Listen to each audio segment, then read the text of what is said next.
মহান আল্লাহর সমস্ত প্রশংসা, দরুদ ও সালাম নাযিল হোক আমাদের নবী মুহাম্মদুর রাসূলুল্লাহ সাল্লাল্লাহু আলাইহি ওয়াসাল্লামের উপর। আল্লাহুম্মা সাল্লি আলাইহি আল্লাহুম্মা বারিক আলাইহি। বিষয়বস্তু আজকের হচ্ছে শাফাআত। শাফাআত আরবি শব্দ, যার উর্দু তরজমা এবং বাংলায়ও সেই শব্দটি ব্যবহার হয়ে থাকে সুপারিশ। সুপারিশ সুপারিশ মানে মানুষের কাছে সুপারিশ করে।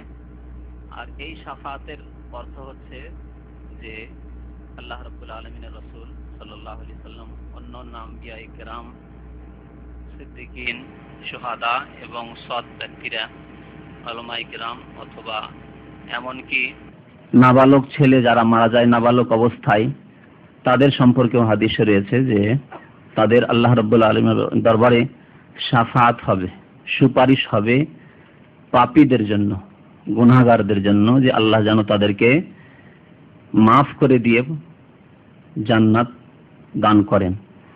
এই শাফাআত হবে কিয়ামতের দিনে বিচারের ময়দানে। এই শাফাআত দুনিয়াতে না, মানে তার মানে এই ভাববেন না যে দুনিয়াতে কেউ কারোর জন্য শাফাআত করে আল্লাহর কাছে যে আল্লাহ তাকে মাফ করো। তবে দুনিয়ার একটি শাফাআত আছে, সেটি হচ্ছে দোয়া। আল্লাহ তুমি অমুককে মাফ করো। যেমন নিজের জন্য আপনি ক্ষমা চাইতে পারেন, তেমন অপরের জন্য, সে মৃত হোক অথবা জীবিত, আপনি দুনিয়াতেই ইহ জগতেই আপনার জীবদ্দশাতে আল্লাহর কাছে দোয়া মাগফিরাত করছেন, কারোর জন্য ক্ষমা মার্জনা কামনা করছেন। এটি এক ধরনের শাফাআত বলা যেতে পারে, কিন্তু এটি হচ্ছে ইহ জগতিক শাফাআত। এটিও সুপারিশ, আল্লাহর কাছে দোয়া করা কারোর জন্য সুপারিশ। তবে আসল যে শাফাআতের উদ্দেশ্য সেটি হচ্ছে পরকালে যে শাফাআত হবে আল্লাহ রাব্বুল আলামিনের দরবারে। এই শাফাআত সম্পর্কে যেহেতু ভ্রান্ত ধারণা রয়েছে অনেক লোকের মাঝে, বিশেষ করে দুটি দল এই ক্ষেত্রে পথভ্রষ্ট হয়েছে। একটি দল হচ্ছে মুতাজিলা এবং খারিজি। এরা যেমন বিভ্রান্ত গোমরাহ এই ক্ষেত্রে, তেমনি আরেকটি দল হচ্ছে মুশরিক, সে অমুসলিম মুশরিক হোক অথবা নামধারী মুসলিম, যারা কবর পূজা, মাজার পূজা, পীর পূজার মাধ্যমে মুশরিক হয়ে থাকে। তাদের একটি ভ্রান্ত আকীদা রয়েছে শাফাআত, সুপারিশ সম্পর্কে। মধ্যপন্থী হচ্ছে আহলে সুন্নাত ওয়াল জামাত, যাদের বিশ্বাস কোরআন এবং সুন্নাহর উপর, যারা রাসূলুল্লাহ সাল্লাল্লাহু আলাইহি ওয়াসাল্লামের আদর্শে বিশ্বাসী, তাদের সঠিক আকীদা রয়েছে শাফাআত সম্পর্কে। প্রথম খারেজি এবং মুতাজিলা, তাদের ভ্রান্ত আকীদা কি? তাদের ভ্রান্ত আকীদা হচ্ছে যে কোনো মানুষ যদি কোনো কাবিরা গুনাহ করে মারা যায়, তাহলে সে মুসলমান থাকলো না। মুসলমান যখন থাকলো না, তাহলে চিরকালের জন্য শেষকালের পরিণতি হচ্ছে, পরকালে তাদের পরিণতি হচ্ছে, রেজাল্ট হচ্ছে চিরকালের জন্য জাহান্নাম। চিরকালের জন্য যখন জাহান্নামে, তাহলে শাফাআতের আর প্রশ্নই ওঠে না। বুঝতে পারছেন না? সুপারিশের আর কোনো প্রশ্ন ওঠে না। না নবীর সুপারিশ হবে, না অন্যান্য নবীদের সুপারিশ হবে, না কারো আর সিদ্দিকিন শহীদদের সুপারিশ হবে, না কারো সুপারিশ কারোর জন্য হবে না। যারা সৎ ব্যক্তি, যারা কাবিরা গুনাহ করেনি, নিজের আমল এবং আল্লাহর রহমতে, আমল তার সাথে সাথে আল্লাহর রহমতে ফজল করমে জান্নাতে চলে যাবে। আর যারা কাবিরা গুনাহ অবস্থায় মারা গেছে, হয়তো ঈমান তো আছেই, তার সাথে সাথে অল্প কিছু হয়তো সৎ আমল আছে, কিন্তু কাবিরা গুনাহ অনেক থাকার কারণে জাহান্নামে চলে যাচ্ছে। তারা চিরকালের জন্য জাহান্নামী, তারা চিরকাল জাহান্নামে থাকবে। যেমন কাফের, মুশরিক চিরকাল জাহান্নামে থাকবে। কোরআন হাদিসে স্পষ্ট রয়েছে খালিদিনা ফিহা আবাদা, চিরকাল জাহান্নামে তারা থাকবে। তাহলে এরা ভ্রান্ত, গুমরাহ, যে কাবিরা গুনাহ হয়ে গেলে চিরকাল জাহান্নামে থাকবে, এই কথাটি ভুল। পক্ষান্তরে যারা মুশরিক, পত্তলিক অথবা পীর পূজারী, কবর পূজারী, মাজার পূজারী, যারা পীরের বয়াতে বিশ্বাসী, যে পীর সাহেবের বয়াত করে নিলে আর চিন্তা নেই, একবার যদি বয়াত হয়ে যায়, হাত ধরে হোক আর পাগড়ি ধরে হোক, একবার বয়াত হয়ে গেলে আর চিন্তা নেই, জান্নাত পাবোই, জান্নাত অবধারিত। এরাও ভ্রান্ত পথে। ওরা যেমন একেবারে শাফাআতকে অস্বীকার করেছে, কারা? খারেজি এবং মুতাজিলিরা। ঠিক তেমনি এরা মুশরিকদের জন্য শাফাআতকে সাব্যস্ত করেছে, যে শিরক করলেও আমাদের পীর সাহেবরা, আমাদের বুজুর্গরা, আমাদের দেবী দেবতারা, আমাদের বড়রা আমাদের ক্ষমা করিয়ে দেবেন। যেমন খ্রিস্টানদের ভ্রান্ত আকীদা রয়েছে, খ্রিস্টানরা যতই পাপ করুক না কেন, হযরত ঈসা আলাইহিস সালাম তাদের গুনার কাফারা আগেই আদায় করে দিয়েছেন, পেমেন্ট করে দিয়েছেন। হ্যাঁ, শুলিতে চড়ে গিয়ে সমস্ত খ্রিস্টান জগতের জন্য আগেই ক্ষমা হয়ে গেছে আল্লাহর পক্ষ থেকে। যেমন ভ্রান্ত আকীদা, ঠিক তেমনি মুশরিক পত্তলিক হোক আর মুশরিক কবর মাজার পূজারী হোক, তাদের ভ্রান্ত আকীদা, যেহেতু মুশরিকদের জন্য কোনো শাফাআত নেই, কাফেরের জন্য কোনো শাফাআত নেই। আল্লাহ রাব্বুল আলামিন কোরআনে কারিমে শাফাআত সম্পর্কে অনেকগুলি আয়াতে আলোচনা করেছেন। একটি আয়াতে আল্লাহ ইরশাদ করেছেন সূরা বাকারার আয়াত নম্বর 254, ইয়া আইয়ুহাল্লাযীনা আমানু, হে ঈমানদার মানুষেরা, আনফিকু মিম্মা রাযাকনাকুম, যা তোমাদেরকে দান করেছি তা থেকে ব্যয় করো। রিজিক মানে দান, রিজিক মানে শুধু আমরা আমাদের ভাষায় রিজিক মানে পানাহারের বস্তু, একে মনে করি না। রিজিক মানে দান আল্লাহ, সে পানাহারের বস্তু হতে পারে আর অন্য যে কোনো নিয়ামত হতে পারে, এমনকি আপনার সুস্থতা, আপনার দেহ, সব কিছু, যা কিছু আল্লাহ আপনার ভাগ্যে দিয়েছেন তার নাম রিজিক আরবি ভাষায়। যা তোমাদেরকে দিয়েছি তা ব্যয় করো। আল্লাহ আপনাকে সুস্থতা দিয়েছেন, তা আল্লাহর রাস্তায় ব্যয় করতে হবে। আপনাকে আল্লাহ ভালো ভাষা দিয়েছেন, তা আল্লাহর রাস্তায় ব্যয় করতে হবে। আল্লাহ আপনাকে ইলম দিয়েছেন, আপনার রিজিক, ইলম আপনাকে দান করতে হবে। আনফিকু মিম্মা রাযাকনাকুম মিন ক্বাবলি আন ইয়াতিয়া ইয়াউমুন, সেই দিন আসার পূর্বে, সেই দিন আসলে আর কাজ দেবে না ধন সম্পদ, তোমার রিজিক, তোমার যা ভাগ্যে জুটেছে আর কোনো কাজে আসবে না। মিন ক্বাবলি আন ইয়াতিয়া ইয়াউমুন লা বাইউন ফিহি, যেখানে কেনা বেচা হবে না, যেখানে কোনো ব্যবসা বাণিজ্য নেই, টাকা পয়সা থাকলে আমি নেকি খরিদ করে নেব এই উপায় নেই। অনেক পয়সার অধিকারী, সুতরাং অসুবিধা নেই। আজকাল মোল্লা মৌলবীকে দিয়ে মারা গেল, বাবা মারা গেল, মা মারা গেল, কোরআন খানি করিয়ে দিয়েছে, মাসের মাস কোরআন খানি চলছে আর মিলাদ মাহফিল করে মনে করলেন যে মাকে জান্নাতে পৌঁছে দিলাম। যে ভ্রান্ত ধারণা, যেই দিন কিয়ামত চলে আসবে আর এই ভ্রান্ত কাজগুলিও করার সুযোগ থাকবে না, ভ্রান্ত কাজ করারও সুযোগ থাকবে না। কেউ কাউকে নেকি পৌঁছাতে পারবে না, নিজেকেও কেউ নেকি পৌঁছাতে পারবে না। লা বাইউন ফি, যেখানে কোনো ব্যবসা বাণিজ্য নেই, কেনা বেচা নেই। ওয়ালা খুল্লাতুন, কোনো বন্ধুত্ব কাজে আসবে না। আমার অমুক বুজুর্গের সাথে, আল্লাহওয়ালা ব্যক্তির সাথে বন্ধুত্ব রয়েছে, আমাকে পার করে দেবেন না, কোনো বন্ধুত্ব কাজে আসবে না। ওয়ালা শাফাআতুন, সেই দিন কোনো সুপারিশ কাজে আসবে না। আল্লাহ এখানে সুপারিশকে অস্বীকার করেছেন, কোনো সুপারিশ নেই। পরে বলবো যে কোন ধরনের সুপারিশকে অস্বীকার করা হয়েছে। আবার সুপারিশকে কোরআনের ভাষাতে সাব্যস্তও করা হয়েছে, অস্বীকারও করা হয়েছে, সাব্যস্তও করা হয়েছে। তাহলে বোঝা যাচ্ছে যে একাধিক প্রকারের সুপারিশ রয়েছে। কতক সুপারিশকে আল্লাহ অস্বীকার করেছেন এবং কতক সুপারিশকে আল্লাহ সাব্যস্ত করেছেন। ওয়ালা শাফাআতুন ওয়াল কাফিরুনা হুমুজ জালিমুন, এবং কাফেররাই হচ্ছে জালেম, কাফের হচ্ছে জালেম। তার মানে কাফেরদের জন্য সুপারিশ নেই। কাফেরকে আল্লাহ যখন এই আয়াতে জালেম বললেন আর তার সুপারিশ নেই, তার মানে কাফের, মুশরিক, যাদের ঈমান নেই আল্লাহর প্রতি, রাসূলের প্রতি, কিতাবের প্রতি, পরকালের প্রতি, জান্নাত জাহান্নামের প্রতি, হিসাব নিকাশের প্রতি, কবরের আযাব এবং নিয়ামতের প্রতি, তারা হচ্ছে কাফের এবং তাদের জন্য তারা হচ্ছে জালেম, তাদের জন্য কোনো সুপারিশ নেই। সুপারিশকে অস্বীকার করা হয়েছে এই আয়াতে। শাফাআত, প্রাথমিকভাবে প্রথমে শাফাআতকে দুই ভাগে ভাগ করা যেতে পারে, সুপারিশকে দুই ভাগে ভাগ করা যেতে পারে।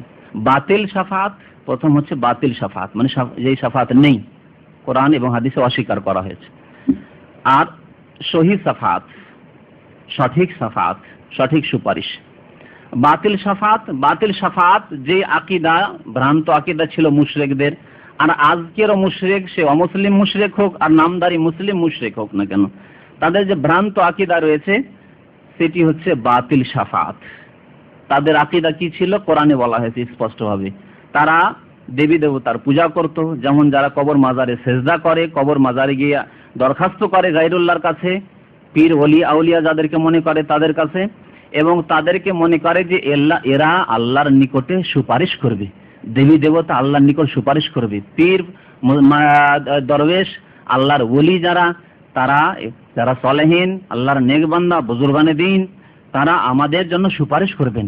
তাদের যদি বায়াত হয়ে যেতে পারি, তাদের যদি মুরিদ হয়ে যেতে পারি, তাদের ক্ষেত্রে যদি আমাদের ভালো আকীদা থাকে, মহব্বত থাকে তাদের সাথে, তাহলে আমরা এর ওসিলাতে পার হয়ে যাব। এইসব আকীদা হচ্ছে বাতিল আকীদা। এই শাফাআত হচ্ছে ভ্রান্ত শাফাআত। এই সুপারিশ ইসলামে নেই, কোরআন এবং হাদিসে এই সুপারিশ নেই। অর্থাৎ না দেবী দেবতারা সুপারিশ করতে পারবে তাদের পূজারীদের জন্য, কবর মাজারে যারা চলে গেছে, মরে গেছে, পীর আর ওলি বলা হোক, আর নবী বলা হোক, আর রসুল বলা হোক, তারা মুশরিকদের জন্য, যারা তাদেরকে ডেকে থাকে আল্লাহকে বাদ দিয়ে বা আল্লাহর সাথে, তাদের জন্য শাফাত করবেন না বা করতে পারবেন না। এর অনুমতি আল্লাহর পক্ষ থেকে তারা পাবে না। আল্লাহ রাব্বুল আলামিন কোরআনে কারীমের একটি আয়াতে সূরা ইউনূসের 18 নম্বর আয়াতে ইরশাদ করেছেন, ওয়া ইয়াবুদুনা মিন দুনিল্লাহি মা লা ইয়াদুররুহুম ওয়া লা ইয়ানফাউহুম। যারা শিরিক করে থাকে তারা আল্লাহকে বাদ দিয়ে, মিন দুনিল্লাহ, আল্লাহকে বাদ দিয়ে তারা এমন কিছু জিনিসের পূজা করে থাকে, ইবাদত করে থাকে, মা লা ইয়াদুররুহুম, যা তাদের ক্ষতি সাধন করতে পারে না। দেবী দেবতা ক্ষতি করতে পারে না। যদি দেখা যায় বাহ্যিক দৃষ্টিতে কারো ক্ষতি হলো, তাহলে সে শয়তান, জিনের সেখানে হাত রয়েছে ভ্রান্ত করার জন্য, গোমরাহ করার জন্য। অনেকে এরকম ধারণা করে যে অমুক দেবতা তো ক্ষতি করে দিল, অমুক পীর সাহেব ক্ষতি করে দিল। এগুলি শয়তান ক্ষতি করে। যেমন মানুষ মানুষের ক্ষতি করতে পারে, মানুষ মানুষকে খুন করতে পারে, তেমন শয়তান যেন মানুষকে খুন করতে পারে। আর যারা শিরক করে তাদের সাধারণত শয়তানের চেলা, ইবলিসের চেলারা মদদ করে থাকে। এজন্য ধোঁকা খেলে হবে না যে দেবী দেবতায় ক্ষতি করে দিল, আমার পীর অসন্তুষ্ট হয়ে গিয়ে আমার ক্ষতি হয়ে গেল, আমি পীরের তরিকা আমি ছেড়ে দিয়েছি তার কারণে। এগুলি সব শয়তানি বিভ্রান্তি। মা লা ইয়াদুররুহুম, ক্ষতি সাধন করতে পারে না, ওয়া লা ইয়ানফাহুম, এবং কাজে আসতে পারে না, উপকারে আসতে পারে না। ওয়া ইয়াকুলুন, এই মুশরিকরা বলে, হাউলাই শুফাআউনা ইনদাল্লাহ, এরা আল্লাহর নিকটে আমাদের জন্য সুপারিশ করবে। মক্কার মুশরিকদের, আরবের মুশরিকদের আকীদা ছিল যে আমাদের দেবী দেবতারা আল্লাহর নিকট সুপারিশ করবে। আর আজকালকার যারা ফকির দরবেশ আর মাজারের পূজায় বিশ্বাসী, মাজারের সেজদায় বিশ্বাসী, ওরসের মেলায় বিশ্বাসী, পীরের বয়াতে বিশ্বাসী, তাদের ওই আকীদা যে হাউলাই শুফাআউনা ইনদাল্লাহ, এরা আল্লাহর নিকট আমাদের জন্য সুপারিশ করবে। আল্লাহ রাব্বুল আলামিন সূরা জুমার আয়াত নম্বর 3 এ ইরশাদ করেছেন, ওয়াল্লাযীনা ইত্তাখাযু মিন দুনিহি আউলিয়া, যারা আল্লাহকে বাদ দিয়ে অন্য পৃষ্ঠপোষক ইখতিয়ার করেছে, অন্যদেরকে নিজের পৃষ্ঠপোষক মনে করেছে, মনে করে এরা আমাদের কাজে আসবে, এরা আমাদের সাহারা, আস্থা, ভরসা। তারা বলে থাকে যে মা না'বুদুহুম, আমরা পুজো করি না। এজন্য দেখবেন কবর মাজার পূজারীদেরকে, যে তাদেরকে বলেন তোমরা পুজো কেন করছো তোমাদের পীরের কবরে? আমরা পুজো করি না। কে বললো পূজা করি? ইবাদত করি, ইবাদত তো আল্লাহর করি, নামাজ পড়ি আল্লাহর জন্য, রোজা রাখি আল্লাহর জন্য। তবে কি ওসিলা, এই কথা আল্লাহ তাদের এখানে বলেছেন, ইল্লা লিয়ুকাররিবুনা ইলাল্লাহি যুলফা, উদ্দেশ্য আমাদের যে এরা আল্লাহর আমাদের নিকটে পৌঁছে দেবে, আল্লাহর সন্তুষ্টি এদের মাধ্যমে হাসিল হবে, ওসিলা, মাধ্যম। এসব শাফাত হচ্ছে বাতিল শাফাত, কোরআন অস্বীকার করেছে। তো যেসব আয়াতে শাফাত বা সুপারিশকে অস্বীকার করা হয়েছে, মুশরিকদের জন্য শাফাত, এবং মুশরিকদের দেবী দেবতা, পীর ফকির দরবেশ সব সুপারিশ করবে, এই সবকে অস্বীকার করা হয়েছে ইসলাম। এই রকমের কোনো শাফাত ইসলামে নেই। আহলে শিরক, যারা শিরক করে থাকে তাদের জন্য কোনো সুপারিশ নেই, এবং তারা চিরকালের জন্য জাহান্নামে থাকবে। যেমন আল্লাহ রাব্বুল আলামিন আরো কয়েকটি আয়াত রয়েছে সূরা মুদাসসিরে, 41 আয়াত থেকে শুরু করে 48 আয়াতে আল্লাহ বলছেন, জান্নাতে যখন জান্নাতীরা চলে যাবে তখন তারা এক অপরকে জিজ্ঞেস করবে যে মা সালাকাকুম ফি সাকার, জাহান্নামীদেরকে বিশেষভাবে জিজ্ঞেস করবে। জাহান্নামীরা জাহান্নামে চলে যাচ্ছে, ওরা জান্নাতের দিকে। একই গ্রামে বসবাস করত, একই সাথে বসবাস করত, বন্ধু বান্ধব অনেকে ছিল, একই সাথে থাকেন, একজন বেনামাজি, একজন নামাজি, একজন তাওহীদপন্থী আর একজন মাজার পূজারী, চেনা জানা মানুষ। জিজ্ঞেস মা সালাকাকুম ফি সাকার, তোমরা জাহান্নামে কেন যাচ্ছ? সাকার একটি জাহান্নামের নাম, জাহান্নামে কেন যাচ্ছ? তখন তারা উত্তর দেবে, কয়েকটি উত্তর। কালু লাম নাকুম মিনাল মুসাল্লিন, প্রথম উত্তর হচ্ছে আমরা নামাজ পড়তাম না। আজকে বেনামাজিদেরকে নামাজ পড়তে বললে কষ্ট লাগে। রাস্তায় বসে আছে, যদি বলেন একটু নামাজ পড়ে চলেন, আজান হয়েছে, কষ্ট লাগে, কষ্ট লাগে, মনে হচ্ছে তারপর আপনি মানে মুসিবত হয়ে দাঁড়িয়ে গেলেন। কিন্তু সেই দিন এই বেনামাজিরা জবাব দেবে যে জাহান্নামে এই জন্য যেতে হচ্ছে যে লাম নাকুম মিনাল মুসাল্লিন, আমরা নামাজ পড়িনি। ওয়ালাম নাকু নুত'ইমুল মিসকিন, আমরা দরিদ্রদেরকে অন্ন দান করতাম না, গরিব দরিদ্রদেরকে আমরা খাবার দিতাম না, যাদের প্রয়োজন, যাদের অভাব রয়েছে তাদেরকে খেতে দিতাম না, নিজে খুব পেট পুরে খেতে, কিন্তু গরিবদের খোঁজ নিত না। ওয়া কুননা নাখুযু মা'আল খায়িদিন, এবং আমরা সমালোচকদের সাথে আমরা সমালোচনা করতাম। কাজ ছিল শুধু সমালোচনা।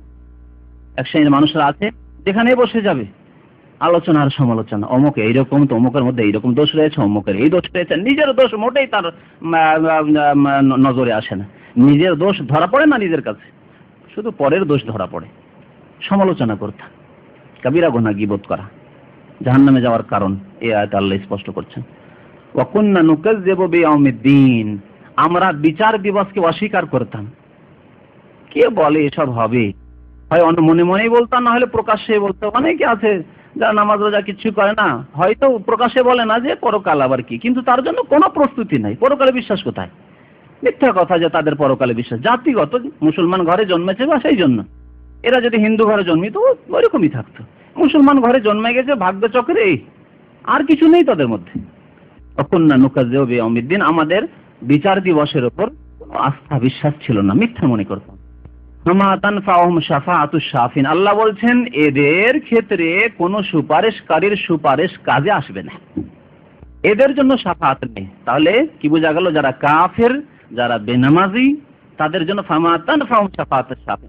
স্পষ্ট আয়াতটি শুনেন, বেনামাজিদের কথা বলা হলো, সমালোচকদের কথা বলা হলো, যারা পরকালকে অস্বীকার করে তাদের কথা বলা হলো, যারা গরিব মিসকিনকে অন্ন দান করে তাদের কথা বলা হলো। এই কয়েকটি পাপের গুণ, গুনার গুণের পর আল্লাহ বলছেন ফামা তানফাউহুম শাফাআতুশ শাফিন, এদেরকে শাফাআতকারী সুপারিশকারীর কোনো সুপারিশ কাজে আসবে না, কোনো উপকারে আসবে না। আর একটি প্রকার বলেছিলাম যে সঠিক শাফাআত, সঠিক সুপারিশ। সঠিক সুপারিশ রয়েছে। সঠিক সুপারিশের জন্য 3টি শর্ত মনে রাখতে হবে। এই শর্তগুলি মনে থাকলে তাহলে যেসব বাতিল ভ্রান্ত শাফাআতের কথা আপনারা বাজারে শুনে থাকেন, বিদাতীদের কাছে শুনে থাকেন, ওগুলোই সাফ হয়ে যাবে, ওইসব ভ্রান্ত ধারণা সাফ হয়ে যাবে। 3টি শর্ত সাপেক্ষ সঠিক শাফাআত হবে। সঠিক শাফাআতের প্রথম শর্ত হচ্ছে যে যার ক্ষেত্রে সুপারিশ করা হচ্ছে তার ক্ষেত্রে যেন আল্লাহ সন্তুষ্ট থাকেন।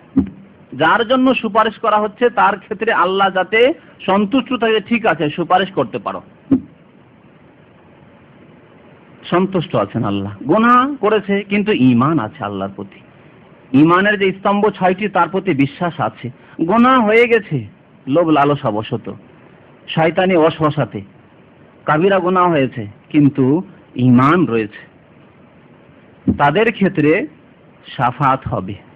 আল্লাহ শিরক নেই, কুফরি নেই, অস্বীকৃতি নেই, তাহলে এদের জন্য শাফাআত রয়েছে। প্রথম শর্ত, যার জন্য শাফাআত হবে তার ক্ষেত্রে আল্লাহ যাতে সন্তুষ্ট হয়। আল্লাহ যদি সন্তুষ্ট না থাকেন, রাজি না থাকেন শাফাআতের ক্ষেত্রে, তাহলে কেউ সুপারিশ করতে পারবেন না।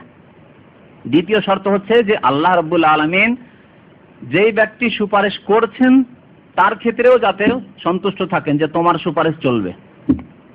সুপারিশের জন্য এসে একজন ভণ্ড, যাকে আপনি নিজের বড় পীর মনে করতেন, সে যদি এসে সুপারিশ করে, আর সে আপনাকে তালিম দিয়েছে শিরকের, কবর পূজা, মাজার পূজা, আর কবর মাজারের মাধ্যমে এর ওসিলাতে আল্লাহকে পাবেন আপনি, আর মদিনা গেলে নবীর দরবারে দরখাস্ত দিয়ে নবীর কাছে দরখাস্ত করে আসবেন, আমাদের দরখাস্তগুলো পৌঁছে আসবেন যে আমরা অসহায়, যাতে নবী আমাদের মদদ করেন, নাউজুবিল্লাহ। এইসব আকীদা রয়েছে হয়তো, যাকে আপনি বুজুর্গ মনে করেন, ওলি মনে করেন, সেই ওলি যদি সুপারিশ করে এই সুপারিশ আল্লাহ গ্রহণ করবেন না।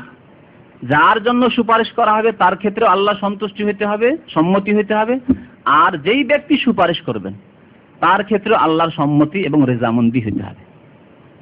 তৃতীয় শর্ত হচ্ছে যে আল্লাহর অনুমতি হইতে হবে। আল্লাহ রাজি রয়েছেন এর জন্য সুপারিশ চলবে। যেই ব্যক্তি সুপারিশ করতে আল্লাহর দরবারে হাজির হয়েছে তার ক্ষেত্রে আল্লাহ রাজি, ঠিক আছে তুমি সুপারিশ করতে পারবে, কিন্তু সরাসরি গিয়ে সুপারিশ করবেন না, প্রথম আল্লাহর কাছে অনুমতি চাইবেন। অনুমতি দিলে যেই মুহূর্তে আল্লাহ অনুমতি দিবেন তখনই সুপারিশ হবে, তার পূর্বে সুপারিশ হবে না। এই জন্য প্রিয় নবী মুহাম্মদুর রাসূলুল্লাহ সাল্লাল্লাহু আলাইহি ওয়াসাল্লাম শাফাআতের যতগুলি হাদিস রয়েছে, প্রায় যে হাদিসগুলিতে নবী সাল্লাল্লাহু আলাইহি ওয়াসাল্লাম সম্পর্কে শাফাআত রয়েছে, কি রয়েছে? সরাসরি শাফাআত নেই, আছে যে নবী করিম সাল্লাল্লাহু আলাইহি ওয়াসাল্লাম বলছেন ফাখিরু সাজিদান লিল্লাহ, আল্লাহর দরবারে গিয়ে আমি সিজদায় অবনত হয়ে যাব, সিজদায় পড়ে যাবেন, দীর্ঘক্ষণ সিজদায় পড়ে থাকবেন। আল্লাহ বলবেন ইয়া মুহাম্মদ, হে মুহাম্মদ সাল্লাল্লাহু আলাইহি ওয়াসাল্লাম, ইরফা রাসাক, মাথা উঠাও, ওয়াসাল তুতা, চাও তোমাকে দেওয়া হবে, ওয়াশফা তুশাফা, সুপারিশ করো তোমার সুপারিশ কবুল হবে। শুধু তাই না, সেই হাদিসে রয়েছে ফা আহমেদহু বিমাহামেদিন আল্লামানি রাব্বি বা ইউআল্লিমুনি রাব্বি, আমি এমন এমন ভাষা দিয়ে আল্লাহর প্রশংসা জ্ঞাপন করব, আল্লাহর শুকরিয়া জ্ঞাপন করব, আল্লাহর কাছে আমি দোয়া করব, যেই দোয়াগুলি যেই প্রশংসাগুলির বাক্য আল্লাহ শিখিয়ে দেবেন। সেই মুহূর্তে আল্লাহ শিখিয়ে দেন নবীকে যে এইভাবে আমার কাছে দরখাস্ত করো, এইভাবে প্রশংসা জ্ঞাপন করো, তাহলে তোমার দরখাস্ত শুনবে এবং তোমাকে পারমিশন দেব। তারপরে মাথা উঠাতে বলবেন, মাথা উঠাবেন, আল্লাহর কাছে দরখাস্ত, ইয়া আল্লাহ এই শ্রেণীর মানুষ যে এই ধরনের পাপ যেগুলি আছে মুসলমান, আল্লাহ তাদেরকে তুমি জান্নাতি করো, এরা জাহান্নামে চলে যাচ্ছে, হয়তো চলেই গেছে অথবা যাবে, চলে গেছে অথবা জাহান্নামের অর্ডার হয়ে গেছে, এখনো জাহান্নামে যায়নি, ফেরেশতা ধাক্কা দিয়ে তাদেরকে জাহান্নামের দিকে নিয়ে যাচ্ছে, ওই মুহূর্তে শাফাত হচ্ছে।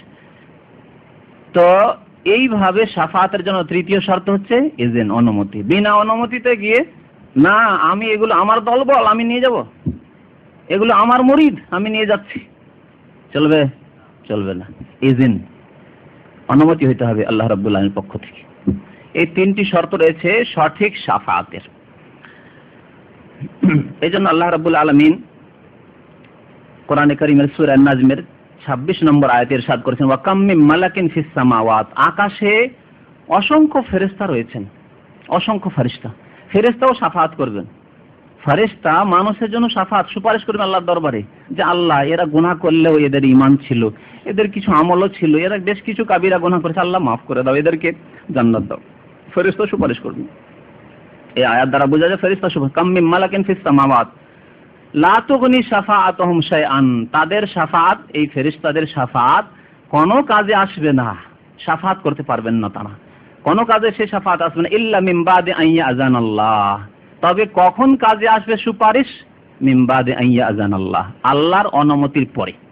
আল্লাহ যখন অনুমতি দিবেন ফেরেশতাদেরকে, ফেরেশতা এখন সুপারিশ করতে পারো, আল্লাহর গজব রাগ থেমে গেছে, রাগান্বিত হবেন। হাদিসে রয়েছে যে আল্লাহ রাব্বুল আলামিন কিয়ামতের দিনে এত রাগান্বিত হবেন যে কোনোদিন এরকম রাগান্বিত হননি কাফের জালেম পাপিষ্ঠদের উপর। তারপরে আল্লাহ রাব্বুল আলামিনের রহমত একবার প্রকাশ হবে, আল্লাহ অনুমতি দিবেন, ঠিক আছে এখন সুপারিশ করতে পারো।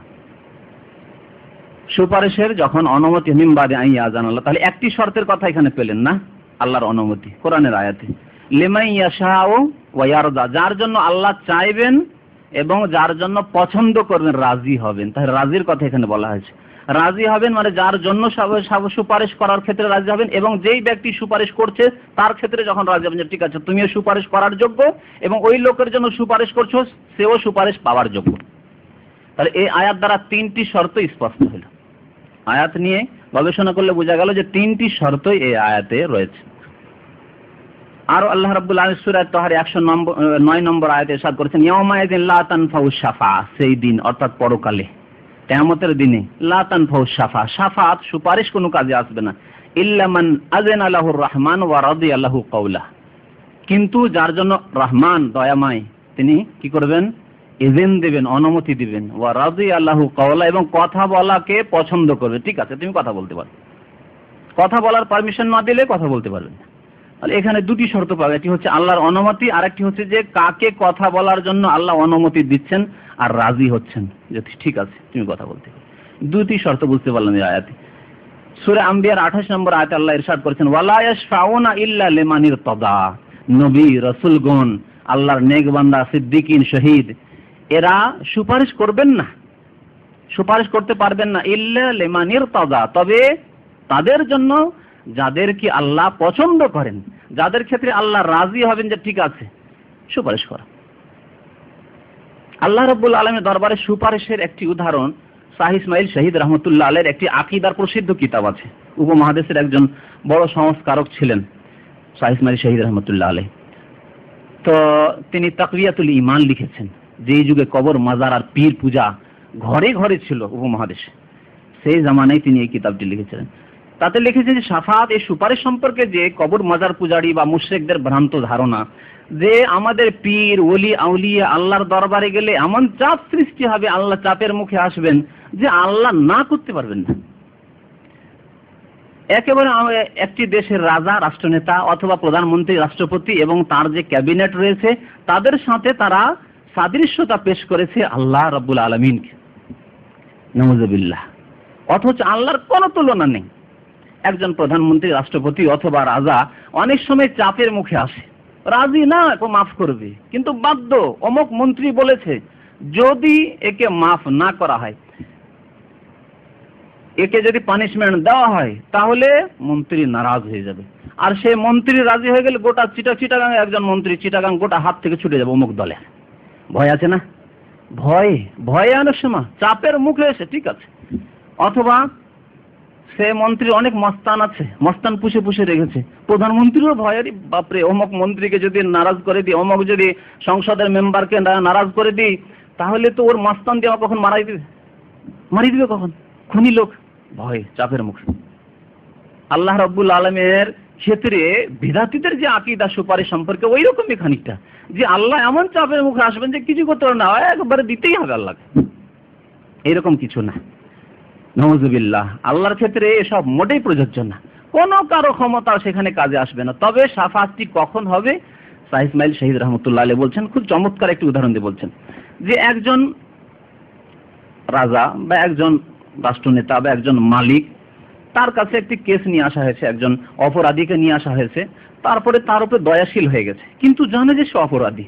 এখন লোকজন সবাই জানছে সেই লোকটি অপরাধী, এখন অপরাধীকে এমনিতে কি করে মাফ করে দেয়? লোকে কি বলবে? আরে দেখো দেখো কেমন বিচারক দেখো, যে এই একজন অপরাধীকে এমনিতেই মাফ করে দিল, বলবে না? তো আল্লাহ রাব্বুল এই জন্য সরাসরি একটা অপরাধীকে মাফ করবেন, একটা বাহানা চাইছেন, একটু কিছু বাহানা হোক। তখন নবী সাল্লাল্লাহু আলাইহি ওয়াসাল্লাম এসে সুপারিশ করবেন, অন্য নবীরা সুপারিশ করবেন। যখন 7 লাখের সুপারিশ হবে, তখন আল্লাহ একটা বাহানা পেয়েছেন, চাইছেন আল্লাহ মাফ করেন, কোন একটি বাহানা শুধু চায়। তখন একটু বাহানা হলেই আল্লাহ ইচ্ছা করেছেন মাফ, এই জন্য তো রাজি হলে, আল্লাহ কোরআনে বলছেন রাজি হলে সুপারিশ হবে, অনুমতি হলে সুপারিশ হবে। তো সুপারিশ হলেই তখন আল্লাহ একটু সুযোগ পেয়েছেন যে না, এর ক্ষেত্রে যখন সবাই বলছে ঠিক আছে ছেড়ে দাও, তার ঠিক ছেড়ে দিলাম, যাও জান্নাতে চলে যাও, এই রকমের সুপারিশটা হবে।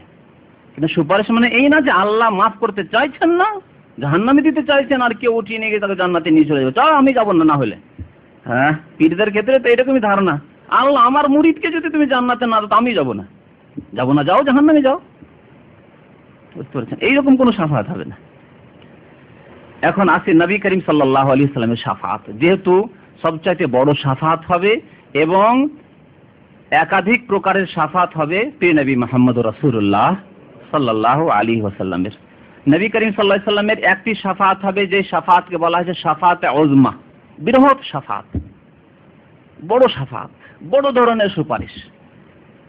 এই খোলাসা সার হচ্ছে, বিরাট হাদিস রয়েছে এই ক্ষেত্রে, সেই হাদিসটি বললে 1.5 ঘন্টার প্রয়োজন রয়েছে, আর এই ক্ষেত্রে অনেকগুলি হাদিস রয়েছে, আজকে সময় নেই যে সেই হাদিস শোনাবো, তবে ইশারা ইঙ্গিত করবো সেই হাদিসটির দিকে। বুখারীতে রয়েছে, মুসলিমে রয়েছে, অনেক কিতাবে হাদিস রয়েছে হাদিসে। তো নবী করিম সাল্লাল্লাহু আলাইহি ওয়াসাল্লাম যে বৃহৎ শাফাআতটি, সেই শাফাআতটি শুধু তার উম্মতের জন্য হবে না, বরং সমস্ত উম্মতের জন্য হবে। হযরত আদম আলাইহিস সালাম থেকে শুরু করে সমস্ত উম্মতের জন্য এই শাফাআতটি হবে, সুপারিশটি হবে, এবং এই সুপারিশটি হবে হাসরের মাঠে, কিয়ামতের মাঠে, যখন বিচার নিকাশ হতে বিলম্ব হচ্ছে আর মানুষ পেরেশান হয়ে গেছে, ঘামে হাবুডুবু করছে। হাদিস তো জানা আছে না যে ঘামে কিভাবে হাবুডুবু করবে? কেউ তো হাবুডুবু করবে কারো বুক পর্যন্ত, কারো কোমর পর্যন্ত, কারো হাঁটু পর্যন্ত, যেমন যেই রকম মানুষের পাপ ওই রকম অবস্থা হবে। এটি কেমন ভাবে হবে? হ্যাঁ, দেখেন একটি নদীতে একটি সমুদ্রে কোনো জায়গায় পানি বেশি, কোনো জায়গায় কম, হচ্ছে না? তো ওই রকমই হবে যে বেশি পাপি সে হাবুডুবু করছে, বেশি ঘামের মধ্যে হাবুডুবু করছে। তো এই রকম যখন মুহূর্ত, সংকটের মুহূর্ত, আর বিচার নিকাশ হতে বড়ই বিলম্ব হচ্ছে, সেই দিন বড়ই লম্বা হয়ে যাবে, যেমন কোরআনে রয়েছে আলফা সানা, 1000 বছরের সেই দিন হয়ে যাবে। তো সেই দিন সমস্ত লোক এক অপরের সাথে পরামর্শ করবে, কি উপায়, কি করি, ভালো ভালো মানুষেরা কি করি এখন। তখন আপোষে পরামর্শ হবে যে যাওয়া যাক প্রথম মানুষ আমাদের পিতা আদম আলাইহিস সালামের কাছে, প্রথম আদম আলাইহিস সালামের কাছে লোকেরা যাবে। আদম আলাইহিস সালাম বলে আমার দ্বারা হবে না, নাফসি নাফসি নাফসি, 3 বার করে সবাই বলে নাফসি নাফসি, আমি নিজের নিয়ে ব্যস্ত, আমার দ্বারা হবে না। ইযহাবু ইলা নূহ, যাও নূহ আলাইহিস সালামের কাছে, আমার সে ছেলে যে নূহ আলাইহিস সালাম আছে, প্রথম তিনি রাসূল ছিলেন, অর্থাৎ প্রথম রিসালাত তার কাছে, তাকে শিরকের বিরুদ্ধে দাওয়াতের জন্য তাওহীদের দাওয়াত নিয়ে পাঠানো হয়েছিল। তার আগে যেহেতু শিরক আসেনি, সেই জামানায় প্রথম শিরক মানুষ জাতির মধ্যে দেখা গিয়েছিল, পুতুল পূজা আর দেবী দেবতার পূজা। তো যাও, তিনি একজন বড় রাসূল, তার কাছে যাও। তো এই শাফাত হচ্ছে বৃহৎ শাফাত, সমস্ত উম্মতের জন্য, সমস্ত মানুষের জন্য সুপারিশ করবেন শেষখানে প্রিয় নবী মুহাম্মদুর রাসূলুল্লাহ সাল্লাল্লাহু আলাইহি ওয়াসাল্লাম। 5 জন নবীকে বলা হয়েছে কোরআনের ভাষায় উলুল আজমি মিনার রাসূল, দৃঢ় সংকল্প রাসূল। ফাসবির কামা সাবারা উলুল আজমি মিনার রাসূল, আল্লাহ কোরআনে বলছেন তোমরা ধৈর্য ধারণ করো, হে নবী তুমি ধৈর্য ধারণ করো, কামা সাবারা উলুল আজমি মিনার রাসূল, যেমন দৃঢ় সংকল্প যারা ছিলেন যে নবীরা, যে রাসূলরা, সেই রাসূলরা সবর করেছেন, ধৈর্য ধারণ করেছেন। নূহ আলাইহিস সালাম, ইব্রাহিম আলাইহিস সালাম, মুসা আলাইহিস সালাম, ঈসা আলাইহিস সালাম, মুহাম্মদুর রাসূলুল্লাহ সাল্লাল্লাহু আলাইহি ওয়াসাল্লাম, এই 5 জন আম্বিয়া আর আদমের কথা, এই 6 জন আম্বিয়ার কথা এই হাদিসে রয়েছে। নূহের কাছে যাবে, নূহ বলবে আমার দ্বারা হবে না, আমি পারবো না, নাফসি নাফসি, আমিও করছি, আমিও আমার উম্মত যারা ওই আমার দল, অর্থাৎ যেই জামানায় তিনি 950 বছর দ্বীনের দাওয়াত দিলেন, কিন্তু অল্প সংখ্যক লোক ঈমান নিয়ে এসেছিল, তখন তিনি সমস্ত লোকের ধ্বংসের জন্য দোয়া করেছিলেন, বদ্দ অভিশাপ করেছিলেন, আমি বদ্দ করি সমস্ত মানুষের জন্য, আর আমি সুপারিশ করতে যাব, আমি সুপারিশ করতে যেতে পারবো না। নিজেকে সবাই নমনীয় মনে করবে, নিজের তাওয়াজু এবং খাকসারি প্রকাশ করবে, কেউ রাজি হবে না এই কাজের জন্য। হযরত ইব্রাহিম আলাইহিস সালামের কাছে যাবে লোকেরা, ইব্রাহিম আলাইহিস সালাম বলেছেন আমার দ্বারা হবে না, তিনি একটি কারণ পেশ করবেন যে আমার দ্বারা হবে না। এইভাবে হযরত মুসা আলাইহিস সালামের কাছে যাবে লোকেরা, মুসা আলাইহিস সালাম বলেন আমার দ্বারা কাজ হবে না, সেও নিজের একটি ত্রুটির কথা বলবেন যে আমার, যদিও এইসব ত্রুটি না, আল্লাহ রাব্বুল আলামিন তা মার্জনা করে দিয়েছেন, কিন্তু তারা বলবেন যে না আমি পারবো না কাজ করতে, নাফসি নাফসি, আমি নিজের নিয়ে ব্যস্ত। ঈসা আলাইহিস সালামের কাছে যাবে, ঈসা আলাইহিস সালাম নিজের তো কোনো কথা পেশ করবেন না, তবে তিনি বলবেন না আমার দাও এই কাজ, আমিও নাফসি নাফসি করি। ঈসা আলাইহিস সালামের খ্রিস্টানেরা পূজা শুরু করেছে, আল্লাহর পুত্র বানিয়ে দিয়ে, 3 খোদার 1 খোদা বানিয়ে দিয়ে তার পূজা শুরু করেছে। আল্লাহ সেই দিন চার্জ করবেন কাল কিয়ামতে, কোরআনে রয়েছে যে আনতা কুলতা লিন-নাস ইত্তাখিযুনি ওয়া উম্মি ইলাহাইন মিন দুনিল্লাহ, তোমাকে তোমার মাকে আল্লাহকে বাদ দিয়ে 2 আরো ইলাহ এবং মাবুদ পূজনীয় বানিয়ে নাও, এ কথা তুমি বলেছিলে।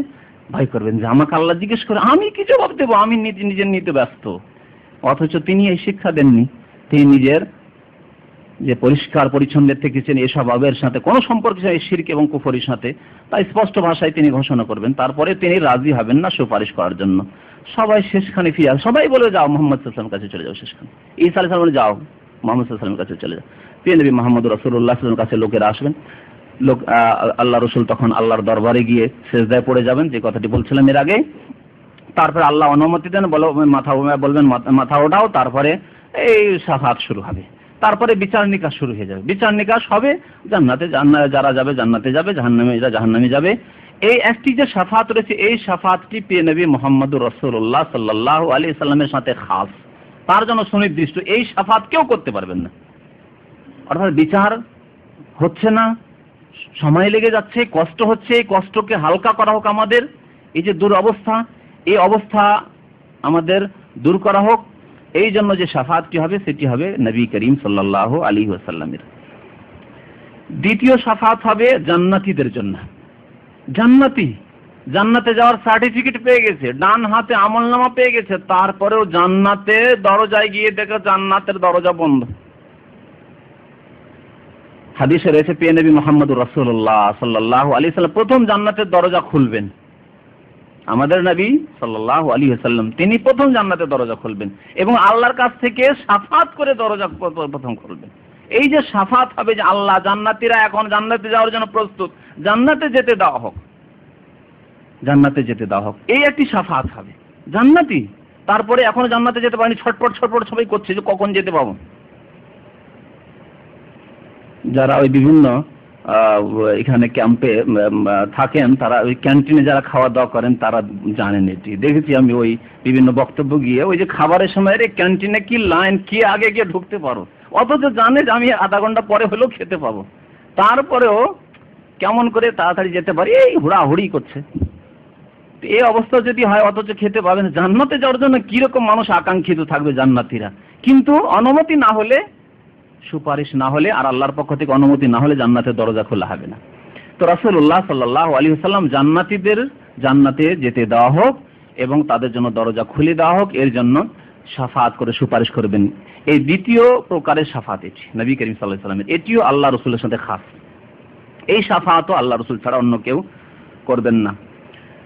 তৃতীয় শাফাত হচ্ছে যে এক শ্রেণীর মানুষ যারা জাহান্নামী হয়ে গেছে, তাদের বিচার নিকাশে তারা পাপিষ্ঠ প্রমাণ হয়ে গেছে, কিন্তু মুমিন মুসলমান কাবিরা গুনাহ ছিল, যার কারণে জাহান্নামে যেতে হচ্ছে। তাদের গুনহার আমলনামা, গুনহার পাল্লা ভারী হয়ে গেছে।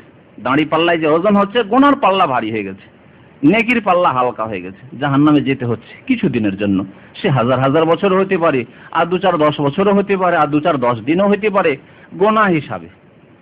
তো যারা জাহান্নামের মুস্তাহিক হয়ে গেছে, জাহান্নামে যাওয়ার হকদার হয়ে গেছে।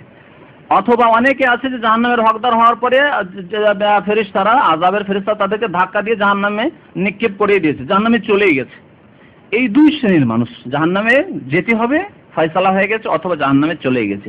এদের ক্ষেত্রে প্রিয় নবী মুহাম্মদুর রাসূলুল্লাহ সাল্লাল্লাহু আলাইহি ওয়াসাল্লাম সর্বপ্রথম শাফাআত করবেন, এবং তার সাথে সাথে আম্বিয়াগণ শাফাআত করবেন, সুপারিশ করবেন, এবং সিদ্দিকিন, শহীদগণ, আল্লাহর নেক বান্দারা, সৎ বান্দারা, এমনকি শিশু সন্তান যে নাবালক অবস্থায় মারা যায়, যাদের ক্ষেত্রে বিশেষ দোয়া জানাজায় পড়তে বলা হয়েছে, আল্লাহুম্মা জাআলহু লানা ফারাতান ওয়া সালাফান ওয়া আজরান ওয়া যুখরান ওয়াজআলহু শাফিআন ওয়া মুশাফফিআ। এই দোয়ায় রয়েছে, হে আল্লাহ, এই যে শিশু সন্তান মারা গেছে, একে আমাদের জন্য সুপারিশকারী বানিয়ে দাও। শাফিআন, সুপারিশকারী বানিয়ে দাও। আমরা দোয়া করি, বুঝি না অনেকে, আর অনেকে তো এই দোয়াই জানি না। জানাজার অনেকে তো দোয়াই জানি না, আর জানলে হয়তো ওই আল্লাহুম্মা ফিল হাইয়িনা ওয়া মাইয়িতান একটি দোয়া জানি। বাচ্চা শিশু মারা গেলে তাদের জানাজায় এই দোয়া রয়েছে। তাতে রয়েছে আল্লাহুম্মা জাআলহু লানা শাফিআন, আল্লাহ সুপারিশকারী বানিয়ে দাও এই শিশুকে, ওয়া মুশাফফাআন, এবং তার সুপারিশ তুমি গ্রহণ করো আল্লাহ। তো এদের শাফাত হবে কাদের জন্য? যারা জাহান্নামে যাওয়ার হকদার হয়ে গেছে তাদের গুনার কারণে, কিন্তু তারা মুমিন মুসলিম, মুশরিক না। অথবা জাহান্নামে যারা চলে গেছে তাদের জন্য শাফাত হবে, আর জাহান্নামে হয়তো যাবে না, যেটা এখনো যায়নি, অথবা জাহান্নামে চলে গেলে জাহান্নাম থেকে তাদেরকে উঠিয়ে নিয়ে আসা হবে। এই ক্ষেত্রে অনেকগুলি হাদিস রয়েছে। যেমন বলছিলাম যে প্রথম যে শাফাত নবী করিম সাল্লাল্লাহু আলাইহি ওয়াসাল্লামের সাথে খাস, শাফাতে উযমা, বৃহৎ শাফাত, সেই শাফাত সম্পর্কে বড় হাদিস রয়েছে বুখারী এবং মুসলিমে। আর বুখারীতে হাদিসটি রয়েছে 4712 নম্বর হাদিস। এই হাদিসে বিস্তারিত বর্ণনা এসছে সম্পর্কে। দ্বিতীয় শাফাত যে বলছিলাম, যে জান্নাতীরা যাবে কিন্তু এখনো যেতে পারছে না, যাওয়ার জন্য ছটফট করছে, আমলনামা পেয়ে গেছি, ডান হাতে যাবো কি করে। এ সম্পর্কে কোরআনে ইশারা ইঙ্গিত রয়েছে সূরা জুমারে আল্লাহ রাব্বুল আলামিন জাহান্নামীদের কথা আর জান্নাতীদের কথা বর্ণনা করেছেন। জান্নাতীদের কথা যখন বর্ণনা করেছেন তখন ওয়াসিকাল্লাযীনা ইত্তাকাউ রাব্বাহুম ইলাল জান্নাতি যুমারা, ওয়াসিকাল্লাযীনা ইত্তাকাউ রাব্বাহুম, যারা রবকে ভয় করত, আল্লাহকে ভয় করত, তাদেরকে নিয়ে যাওয়া হবে ইলাল জান্নাতে, জান্নাতের দিকে। হাত্তা ইযা জাউহা, যখন জান্নাতের কাছে তারা আসবে, পৌঁছিবে, তখন ওয়াফতিহাত আবওয়াবুহা, তারপরে তাদের দরজা খোলা। ফতিহাত বলা হয়নি, ওয়া কথাটি ব্যবহার করা হয়েছে। এবং জান্নাতের দরজা খোলা হবে, মানে যখন জান্নাতের দরজার কাছে পৌঁছে, জান্নাতের দরজা তাহলে বন্ধ, তখন রাসূলুল্লাহ সাল্লাল্লাহু আলাইহি ওয়াসাল্লামের শরণাপন্ন সবাই হবে যে আল্লাহ রাসূলের কাছে দরখাস্ত করি যে একটু আল্লাহর কাছে সুপারিশ করুন, তিনি করবেন। রাসূলুল্লাহ সাল্লাল্লাহু আলাইহি ওয়াসাল্লাম আল্লাহর কাছে সুপারিশ করুন, আল্লাহ তুমি জান্নাতের দরজা খুলে দাও, জান্নাতের দরজা খোলা হবে। এই আয়াতে ইঙ্গিত করা হয়েছে। এবং মুসলিম শরীফের হাদিসে হযরত হুযায়ফা আবু হুরায়রা রাদিয়াল্লাহু তাআলা আনহু বর্ণনা করেছেন। এই ক্ষেত্রে বলছেন যে রাসূলুল্লাহ সাল্লাল্লাহু আলাইহি ওয়াসাল্লাম ইরশাদ করেছেন, ইয়াজমাউল্লাহু তাবারাকা ওয়া তাআলা, আল্লাহ তাবারাকা ওয়া তাআলা আন-নাস, মানুষকে জমা করবেন। ফায়াকুমুল মুমিনুন, তখন মুমিনরা দাঁড়াবে যে আমরা জান্নাতে যাব, আমরা জান্নাতে যাব। হাত্তা তুযাল্লাফু লাহুমুল জান্নাহ, এবং জান্নাতকে তাদের নিকটবর্তী করা হবে, জান্নাতকে নিকটবর্তী করা হবে। উযলিফাতিল জান্নাতু লিল মুত্তাকিন, আল্লাহ কোরআনে বলেছেন জান্নাতকে মুমিনদের নিকটে করে দেওয়া হবে। আমরা ছবি দেখি না, ছবি দেখতে দেখতে একটা মনে হচ্ছে দূরে ছবি, টিভির পর্দাতে ছবি দেখছেন, অনেক দূরে মনে হচ্ছে, আরে কাছে হঠাৎ করে চলে আসে। ওই রকমই জান্নাত, আল্লাহ রাব্বুল আলামিন দূরে থাকবে, তারপরে হঠাৎ করে জান্নাত মুমিনদের সামনে চলে আসছে, নিকটবর্তী করে দেওয়া হবে। উযলিফাতিল জান্নাতু লিল মুত্তাকিন, যারা মুত্তাকিন, যারা সংযমশীল, যারা পাপ থেকে, গুনাহ থেকে বেঁচেছে, আল্লাহকে ভয় করেছে, জাহান্নামের আযাবকে, কবরের আযাবকে ভয় করেছে, তাদের জন্য জান্নাতকে কাছে করে দেওয়া হবে, উযলিফাত, নিকটবর্তী করে দেওয়া হবে। তো জান্নাতকে যখন কাছে করে দেওয়া হয় ফায়াতুন আল, তখন তারাও আদমের কাছে প্রথম আসবে, হবে না সেখানেও, তিনি বলবেন না আমার দ্বারা হবে না, নূহের কাছে যাবে, হবে না কারো কাছে। তখন প্রিয় নবী মুহাম্মদুর রাসূলুল্লাহ সাল্লাল্লাহু আলাইহি ওয়াসাল্লামের কাছে শেষখানে সবাই পৌঁছিবে জান্নাতীরা, যে ইয়া রাসূলুল্লাহ একটু আল্লাহর কাছে সুপারিশ করুন যে জান্নাতের দরজা আমাদের জন্য খোলা হোক, আমরা জান্নাতে যাব। নবী করিম সাল্লাল্লাহু আলাইহি ওয়াসাল্লাম আল্লাহর কাছে সুপারিশ করবেন সেই মুহূর্তে জান্নাতে যাওয়ার অনুমতির জন্য, তখন জান্নাতের দরজা খুলে দেওয়া হবে। এই হাদিস দ্বারা বোঝা যায় যে দ্বিতীয় প্রকারের শাফাতের কথা বলছিলাম, যে জান্নাতে যাওয়ার জন্য একটি শাফাত সুপারিশ লাগবে, অথচ তারা জান্নাতে। এটিও নবী করিম সাল্লাল্লাহু আলাইহি সাল্লামের সাথে খাস। তৃতীয় শাফাত যার কথা বলছিলেন পাপিষ্ঠদের জন্য শাফাত, গুনাহগারদের জন্য শাফাত। এই ক্ষেত্রে মাত্র একটি হাদিস বলবো, বুখারী এবং মুসলিমে হাদিসটি রয়েছে। আবু সাঈদ খুদরি রাদিয়াল্লাহু তাআলা আনহু বর্ণনা করেছেন যে ইন্নাল্লাহ তাবারাকা ওয়া তাআলা ইয়াকুল, মহান আল্লাহ বলছেন, হাদিসে কুদসি। হাদিসে যদি বলা হয় যে আল্লাহ বলছেন, কি হাদিসে কুদসি বলা হয় মুহাদ্দিসিনদের ভাষায়। আল্লাহ বলছেন যে শাফাআতুল মালায়েকা, ফেরেশতারা শাফাত করলো, তার মানে ফেরেশতাদের শাফাত হবে। জিবরাইল শাফাত করবেন, মিকাইল শাফাত করবেন, ইসরাফিল শাফাত করবেন, অনেক ফেরেশতা, রহমতের ফেরেশতা শাফাত করবেন, অনেক ফেরেশতা শাফাত করবেন। ওয়া শাফাআন নবিয়ুন, নবী রাসূলগণ শাফাত করলেন। আল্লাহ বলছেন যে ফেরেশতাদের শাফাতে আমি অনেককে জান্নাত দিলাম, নবীদের শাফাতে সুপারিশে জান্নাত দিলাম। ওয়া শাফাআল মুমিনুন, এবং মুমিনরাও সুপারিশ করলো, মুমিনরাও সুপারিশ করলো। এবং মুমিনদের মধ্যে বিশেষ করবে প্রথম সারির মুমিন সাহাবায়ে কেরাম, এবং সাহাবায়ে কেরামদের মধ্যে যারা সিদ্দিকিন, হযরত আবু বকর, ওমর, উসমান, আলী, এইভাবে আশরায়ে মুবাশশারা, এইভাবে বদরে যারা উপস্থিত হয়েছেন, তারপরে যারা উহুদে উপস্থিত হয়েছেন, তারপরে যারা মক্কা বিজয়ের পূর্বে মুসলমান হয়েছেন, তাদের মর্যাদা যারা মক্কা বিজয়ের পরে মুসলমান, তাদের তুলনায় বেশি উঁচু মর্যাদা। যেমন কোরআনে আল্লাহ বলেছেন লা ইয়াস্তাবি মিনকুম মান আনফাকা মিন ক্বাবলিল ফাতহি ওয়া কাতালা উলাইকা আযামু দারাজাতাম মিনাল্লাযিনা আনফাকু মিন বাদু ওয়া কাতালু ওয়া কুল্লান ওয়াদাল্লাহুল হুসনা। আল্লাহ কোরআনে বলছেন যারা মক্কা বিজয়ের পূর্বে অর্থাৎ 8ম হিজরির পূর্বে মুসলমান হয়েছে এবং আল্লাহর রাস্তায় ব্যয় করেছে, আল্লাহর রাস্তায় জানমালের ত্যাগ স্বীকার করেছে, কুরবানি করেছে, যারা আল্লাহর রাস্তায় সংগ্রামে জিহাদে অংশ নিয়েছে, তাদের তুলনায় যারা মক্কা বিজয়ের পরে মুসলমান হয়েছে তারা তাদের সমান হতে পারে না, তাদের সমান হতে পারে না। তবে কুল্লান ওয়াদাল্লাহুল হুসনা, প্রত্যেককে আল্লাহ রাব্বুল আলামিন হুসনা অর্থাৎ জান্নাতের ওয়াদা করছেন। যারা মক্কা বিজয়ের আগে মুসলমান হয়েছেন সাহাবী, তারাও জান্নাতি, এবং মক্কা বিজয়ের পরেও যারা মুসলমান হয়েছেন তারাও জান্নাতি। হুসনার আল্লাহ, হুসনা মানে জান্নাত, জান্নাতের আল্লাহ ওয়াদা করেছেন, কিন্তু সমান মর্যাদা লা ইস্তাবি, বরাবর হতে পারে না, স্পষ্ট করেছেন আল্লাহ। তাহলে প্রথম সারির যারা, তারা আগে, তাদের শাফাত বেশি পরিমাণে হবে, বেশি লোকেদের জন্য হবে। আর যত পরের দিকে যাবে তারপরে আইম্মায়ে, আল্লাহ রাব্বুল আলামিন হাদিসে কুদসি বলছেন যে মুমিনদেরও শাফাত হলো, মুমিনদের শাফাত হলো। ওয়ালাম ইয়াবকা ইল্লা আরহামুর রাহিমিন, এখন শুধু বাকি কে থেকে গেছে? কে বাকি? ফেরেশতাও শাফাত করলো, রাসূলদের শাফাত হলো, হ্যাঁ, সিদ্দিকিনদের শাফাত হলো, মুমিনদের শাফাত হলো, বাকি কে? আল্লাহ বলছেন যে আরহামুর রাহিমিন বাকি থেকে গেছে, মানে সর্বোত্তম দয়াকারী যিনি, সর্বাধিক দয়ালু যিনি, আরহামুর রাহিমিন আল্লাহ রাব্বুল আলামিন বলবেন আমি বাকি থেকে গেছি। এখন আল্লাহ নিজে যখন বাকি, তখন কি না হতে পারে? তার মানে এই না যে কাফের মুশরিক জান্নাতে চলে যাবে, কখনো না। যেহেতু কাফের মুশরিকের জন্য আল্লাহ চিরকালের জন্য জান্নাতকে হারাম করেছেন, স্পষ্ট হাদিস ইন্নাল্লাহা হারামাল জান্নাত আলাল কাফিরিন, জান্নাতকে কাফেরদের উপর আল্লাহ হারাম করেছেন। হাদিস কোরআনে রয়েছে ইন্নাহু মান ইউশরিক বিল্লাহি ফাকাদ হারামাল্লাহু আলাইহিল জান্নাহ ওয়া মাওয়াহুন নার ওয়া মা লিয-যালিমিনা মিন আনসার।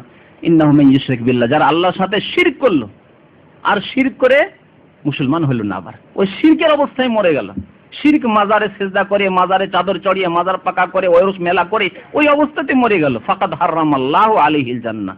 স্পষ্ট আয়াত, আল্লাহ কি বলছেন? জান্নাতকে আল্লাহ হারাম করেছেন। জান্নাত হারাম, তাহলে থাকবে কোথায়? মাওয়াহুন নার, তাদের স্থল হচ্ছে জাহান্নাম, আগুন, আন্নার।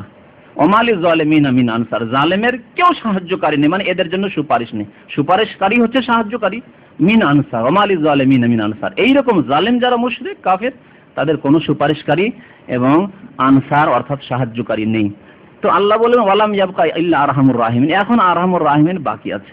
তখন আল্লাহ করবেন কি ফায়াকবিজুল্লাহু কুবজাতান মিনান নার, জাহান্নাম থেকে আল্লাহ মুঠি করে উঠাবেন। মুঠ বুঝেন তো, হ্যাঁ, মুষ্টি। এই মুষ্টিতে, আল্লাহর মুষ্টিতে, আল্লাহর মুষ্টি কি আপনি আমি কোন মাখলুকের মতো? আল্লাহর মুষ্টি আল্লাহর মতো, আল্লাহ নিজের মুষ্টি, কবজা মানে মুষ্টি হয়, মুষ্টি দিয়ে উঠাবেন আল্লাহ রাব্বুল আলামিন মানুষকে জাহান্নাম থেকে। ফায়ুখরাজু মিনহা কওমান, এমন এমন লোকদেরকে আল্লাহ জাহান্নাম থেকে বের করবেন, লাম ইয়ামালু খায়রান কাত্তু, জীবনেও তারা কোনো কল্যাণকর ভালো কাজ করেনি। মুমিন মুসলিম ছিল, জাহান্নামে এই জন্য চলে গেছে যে কোনো ভালো কাজ করেনি।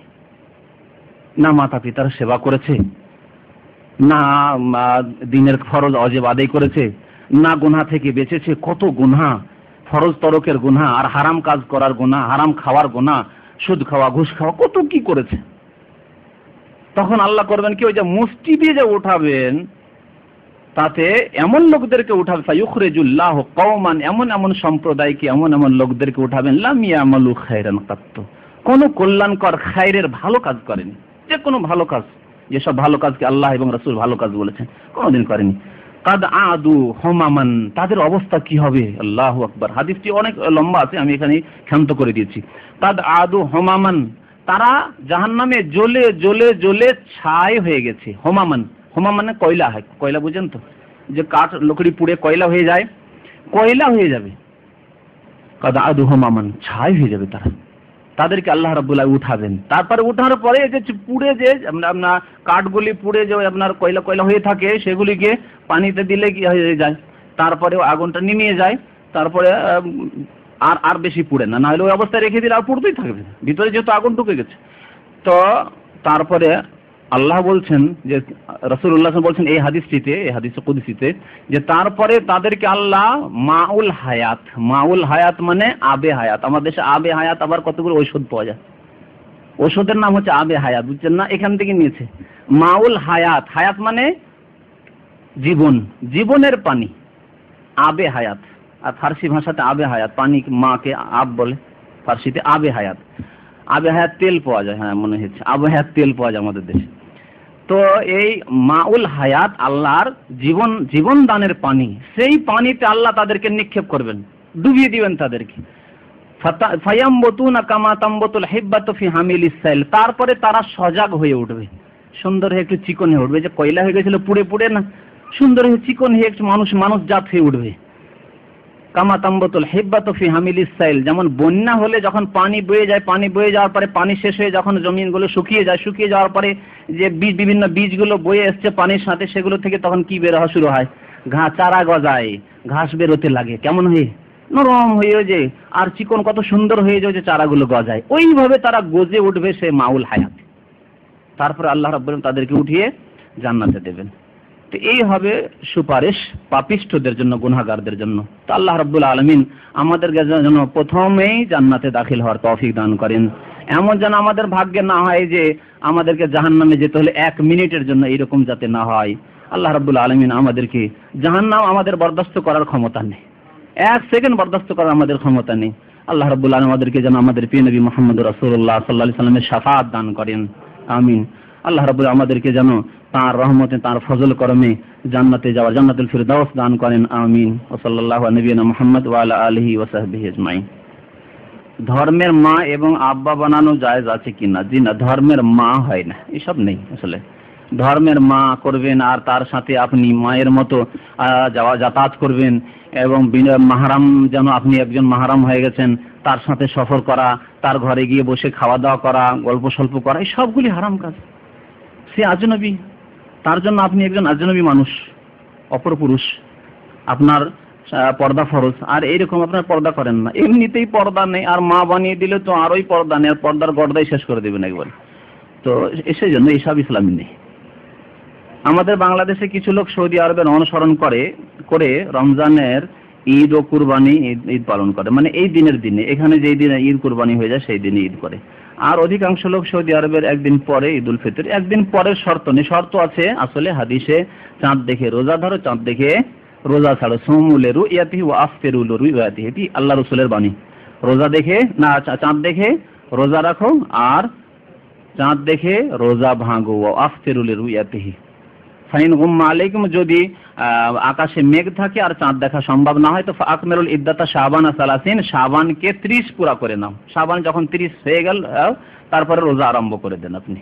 যখন আপনার রমজান মাসের 30টি রোজা পুরা হয়ে গেছে, তখন আপনি যদিও চাঁদ না দেখা যায়, তখন আপনি ঈদ করে নেন। এই হচ্ছে ইসলামের ফর্মুলা। সুতরাং যে কোনো দেশে, শুধু বাংলাদেশ বলে, যে কোনো দেশে যেই দিন চাঁদ দেখবেন, কমপক্ষে 2 জন চাঁদ দেখবে, বিশ্বস্ত ব্যক্তি, ইমানদার ব্যক্তি, নামাজি ব্যক্তি, যারা মিথ্যা বলতে পারে না দিনের ক্ষেত্রে আর দুনিয়ার ক্ষেত্রে, তো তাদের কথা গ্রহণ করে আপনি রোজা রাখবেন। আর ওই রকমের রোজা ছাড়ার ক্ষেত্রেও কিন্তু চাঁদ না দেখা গেলে, সৌদি আরবে চাঁদ দেখা গেছে, সৌদি আরবের লোকেরা রোজা শুরু করেছে, আপনি বাংলাদেশে শুরু করে দিলেন, এটি ঠিক নাই এই হাদিসের আলোকে। আর আল্লাহ রসুলের সাহাবায়ে কেরামদের জমানায় এরকম হয়েছে যে শাম দেশে চাঁদ দেখা গেছে, ওখান থেকে মদিনায় খবর পৌঁছেছে, তারা গ্রহণ করেন ওই খবর। শাম দেশ, সিরিয়া, দামেস্কে চাঁদ দেখা গেছে, সেখানকার লোকেরা রোজা রেখেছে, মদিনার লোকেরা রোজা রাখেন, মদিনার লোকেরা রোজা রেখেছে চাঁদ দেখে, শামের লোকেরা মাবির রাদিয়াল্লাহু তাআলা মানে তারা রোজা রাখেননি, গ্রহণ করেননি খবর। তাহলে এটি আরো স্পষ্ট আমাদের জন্য প্রমাণ যে দেশ যদি আলাদা হয়ে যায়, দেশ আলাদা মানে এই নয় যে শুধু বর্ডার আলাদা, এই বর্ডার তো মানুষের তৈরি করা, মানে সূর্য অস্ত এবং উদয়ে যদি এমন তফাৎ থাকে যাতে চাঁদ দেখার ওপর একটা প্রভাব পড়তে পারে, সেই ক্ষেত্রে চাঁদ দেখে রোজা রাখতে হবে। এখন মনে একেবারে বর্ডারের পাশে যদি কেউ চাঁদ দেখে থাকে, অথচ দেশ আলাদা, রাজশাহী, চাঁপাইনবাবগঞ্জ আর মালদা ডিস্ট্রিক্ট পাশাপাশি ডিস্ট্রিক্ট, আর 2-4-5 কিলোমিটারের আপনার তফাতে যদি চাঁদ দেখে থাকে, আর বলে যে না না না তো ভারতে চাঁদ দেখা যায়নি, না আপনার এলাকায় চাঁদ দেখা গেছে, রোজা রাখেন, এই বর্ডারে কোনো যায় আসে না। এরকমই বাহরাইন আর দাম্মামে চাঁদ দেখা গেছে, বাহরাইনে চাঁদ দেখা যায়নি, দেশ আলাদা কিন্তু কাছে 30-40 কিলোমিটার, বরং রিয়াজ আর দাম্মামে তফাৎ আছে, কিন্তু বাহরাইন আর আপনার খবরে কোনো তফাৎ নেই। তো এটি হচ্ছে আসল ইসলামের ফর্মুলা। আমাদের এলাকায় গরু ছাগল পালক বর্গা দেওয়ার প্রচলিত নিয়ম হলো, একটি গরু ক্রয় করে নিজের মালিকানা গরু একটি নির্ধারিত পরিমাণ দাম ধরে কাউকে পালতে দেয়, এই শর্তে যে এই গরু বিক্রি করার সময় এই নির্ধারিত দামের উপর যত টাকা বেশি বিক্রি করবে তা দুজনের মাঝে সমান সমানভাবে ভাগ করা যাবে। যে পালবে তাকে পালার জন্য কোনো খরচ দেওয়া হবে না। তো যে ভাগ পেল, যে এমনই ভাবে ছাগল পালতে দেয় এই শর্তে যে এই ছাগলের প্রথম বাচ্চা যে পালবে সে নেবে, আর পরবর্তী যত বাচ্চা হবে দুজনের ভাগ করে নেবে। এখন প্রশ্ন হলো, এভাবে গরু ছাগল পালক দেওয়া জায়েজ আছে কি? জি হ্যাঁ, জায়েজ আছে, কোনো অসুবিধা নেই। হাদিস আছে, আল মুসলিমুন আলা শুরুতি, মুসলমান যে শর্তে এর উপরে ইত্তিফাক করবে, কন্ট্যাক্ট হবে, তার উপর কায়েম থাকবে। ইল্লা মা হারামা হালালান আও আহাল্লা হারামান, তবে কোনো হারাম জিনিসকে যদি হালাল করে দেওয়া হয় কন্ট্রাক্টের মাধ্যমে, অথবা হালালকে হারাম করে দেওয়া, তাহলে সেটি গ্রহণযোগ্য না। কিন্তু এইরকম শর্ত যে ঠিক আছে প্রথম বাচ্চাটি তুমি যখন লালন পালন করবে একটু চারা দেবে, তো তুমি নিয়ে নেবে, বাকিগুলি আধা আধি হবে, অসুবিধা নেই। খাওয়ার সময় অনেকের আদব না জানার কারণে সাথের লোকেরা বিরক্তি বোধ করে, দয়া করে খাওয়ার আদব বলে দিলে উপকৃত হইব। খাওয়ারই আদব সম্পর্কে একটি এখানে আলোচনা হয়েছিল বছরখানেক আগে বা তারও বেশি, 1.5 ঘন্টার ক্যাসেট আছে, আল্লাহর রাস্তায় শুনবেন। হযরত আব্দুল্লাহ বিন আব্বাস রাদিয়াল্লাহু তাআলা ছোট ছেলে বালক আল্লাহ রসুলের সাথে খাচ্ছে, এবং খেতে খেতে আল্লাহ রসুলের জামানায় তার ভাত ছিল না, ছিল খেজুর, কিন্তু খেজুর মধ্যে একটু বড় খেজুরটা ওই দিকে, একবার এইদিকে হাত দিচ্ছে, আবার ওই দিকে খেজুরটা বেশি ভালো লাগছে, ওই দিকে হাত দিচ্ছে। তখন রাসূলুল্লাহ বললেন, ইয়া গোলাম, হে বৎস, হে বালক, কুল বে ইয়ামিনিক, প্রথম কথা ডান হাতে খাও, বাম হাতে না। আর এখানে অনেক লোককে দেখি, এখানে ওই ইফতার ক্যাম্পে আমাদের অনেক লোককে দেখি রাত দিন শুনছে, তারপরে বাম হাতে পানি খাচ্ছে, ডান হাতে ভাত খাচ্ছে, বাম হাতে পানি খাচ্ছে। এই যে একটা খারাপ অভ্যাস হয়ে আছে, অথচ এটি নাজায়েজ আর শয়তানের কাজ। হাদিসে আছে যে তোমাদের কেউ যেন বাম হাতে পানাহার না করে, ফাইন্না শায়তানা ইয়াকুলু বিশিমালি ওয়া ইয়াশরাবু বিশিমালি, কারণ শয়তান বাম হাতে খায় আর শয়তান বাম হাতে পান করে। বড় আপত্তিকর কাজ। আপনার হাতে জুতা আছে, অসুবিধা কি আছে? সেই হাতে আপনি জুতার হাতে আপনি পান করেন, অসুবিধা নেই, কোনো অসুবিধা নেই। তো বাম হাতে আপনি পান করবেন, নিষেধ। তো প্রথম একটি আদব আল্লাহ রাসূল শিখালেন, কুল বিয়ামিনিকা। দ্বিতীয় আদব হচ্ছে কুল মিম্মা ইয়ালিক, তোমার দিক থেকে খাও। এখন যেখানে গোস্তটা আছে ওর দিকে, ভালো, যে পায়ের গোস্তটা ওই দিকে টেনে ফেললেন এদিকে, না, আপত্তিকর। কুল মিম্মা ইয়ালিক, তোমার কিনারায় আছে যে যা তাই খাও তুমি। তাহলে আপনার দিকে যদি কিছুই না থাকে, তো আপনার যে ভাইরা সাথে খাচ্ছেন তারা আপনার দিকে এগিয়ে দেবেন, তাদের একটু বিবেক হওয়া উচিত যে ভাই ও কিচ্ছু পাচ্ছে না, তো একটু এগিয়ে দিই। আরবদের দেখবেন যে আরবদের তো বড় বড় সব খাসি আর এই সেই নিয়ে বসে, এমন হয় অনেক সময় এদের সাথে বসে থেকে যে আমার দিকে হয়তো চরবি পড়েছে, শুধু চর্বি আর কিচ্ছু নেই। তখন ওরা নিজেরা ছুটিয়ে দেওয়াটা ভালো মনে করা হয়, আমাদের কেউ ছুটিয়ে দিলে আমাদের ট্রেডিশন হয়তো খারাপ মনে হয়, নেড়ে চেড়ে দিল সে, কিন্তু না, এখানে নেড়ে চেড়ে দেওয়াটা ভালো জিনিস, যে আপনি এগিয়ে দিলেন তাকে, ছুটিয়ে দেন। তো এটাও খেয়াল রাখতে হবে আপনাকে, যে ওই ভাই কিচ্ছু পাচ্ছে না আর আমি একটি পেয়েছি, আমি নিজে নিয়ে নিলাম গোস্তের টুকরোটি, না এরকম করিয়েন না। আর আপনি দূর থেকে নেওয়ার চেষ্টা করবেন না, আপনি নিজের দিক থেকে খান আদবের সাথে। অকুল মিম্মা ইয়ালিক, দ্বিতীয় আদব। আর তৃতীয় আদব থেকে সাম্মিল্লাহ, বিসমিল্লাহ বলে খাও, বিসমিল্লাহ বলে খাও। তা বিসমিল্লাহ বলে খাবেন। আল্লাহর নাম নিয়ে খেলে শয়তান অংশ নেবে না খাওয়াতে, আর এই খাওয়াতে শয়তান আপনার ক্ষতি করতে পারবে না। ফায়দা, অনেক ফায়দা রয়েছে। আর খাবার শেষে আলহামদুলিল্লাহ বলবেন, শুকরিয়া আদায় করবেন আল্লাহর। তারপরে যদি অপরের খাবার খান তাদের জন্য দোয়া করবেন, তো আল্লাহর ফেরেশতারা আপনার জন্য দোয়া করবে, যে ওয়ালাকা বিমিসলিন, মুসলিমের হাদিস আছে। আপনি অপরের খাবার খেলেন আর খেয়ে তাদের জন্য দোয়া করলেন, আল্লাহুম্মা বারিক লাহুম ফিমা রাযাকতাহুম ওয়াগফির লাহুম ওয়ারহামহুম, আল্লাহুম্মা আত'ইমান আতামানি ওয়াসকিমান সাকানি। আল্লাহ, যে আমাকে খাবার দিল তাকে তুমি খাবার দান করো, যে আমাকে পানীয় ব্যবস্থা দিল তাকে তুমিও পানীয় ব্যবস্থা দান করো। তাহলে ফেরেশতারা আকাশে কি বলেন? ওয়া ইয়াকুলুল মালায়েকাতু ফিস সামা, আকাশের ফেরেশতারা বলেন, হে বান্দা তুমি দোয়া করলে তোমার ভাইয়ের জন্য, ওয়ালাকা বিমিসলিন, আল্লাহ যেন তোমাকে অনুরূপ দান করে। ফায়দা হয়ে গেল আপনার, বড় ফায়দা। হতে পারে আপনার দোয়া কবুল না হয়তো, কিন্তু ফেরেশতার দোয়া কবুল হবেই হবে। এই জন্য বখিলি করবেন না দোয়া করতে, আল্লাহর শুকরিয়া জ্ঞাপন করতে, শেষে খেয়ে দিয়ে আলহামদুলিল্লাহ বলতে, যাই খেলেন আপনি আলহামদুলিল্লাহ বলতে, এবং যারা দিল তাদের জন্য আপনি দোয়া দিতে বখিলি করবেন না, তাতে আপনার নিজেরই ক্ষতি আছে। একটি প্রশ্ন পড়ছি। আসসালামু আলাইকুম। বর্তমান দিনের শিক্ষা, ধর্ম, অর্থনীতি, সামাজিক, রাজনৈতিক সমস্ত বিষয়ে মুসলমানরা পিছিয়ে কেন, এবং মূল কারণগুলো সম্পর্কে আলোকপাত করবেন দয়া করে। আপনি তার মধ্যে লিখেছেন যে ধর্মীয় দিক থেকে, তাই না? ধর্মীয় দিক থেকে নিজে পিছিয়ে যাচ্ছেন কেন? প্রথমে লিখেছে ধর্ম, শিক্ষা, পিছাচ্ছেন কেন? কেউ চাপ দিয়ে পিছিয়ে দিচ্ছে আপনাকে? সামাজিক দিক থেকে, শিক্ষার দিক থেকে পিছিয়ে যাচ্ছেন কেন? যে ইসলামের প্রথম আয়াতে আদেশ হয়েছে ইকরা, পড়ো, সেই মুসলমানরা পিছিয়ে কেন?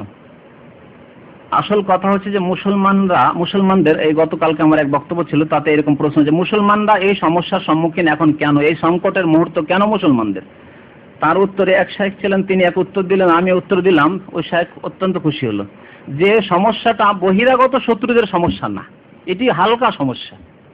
আজকে যে মুসলমানদের জন্য সমস্যা, এক হচ্ছে শত্রু, বহিরাগত শত্রু, আর এক হচ্ছে আভ্যন্তরীণ শত্রু।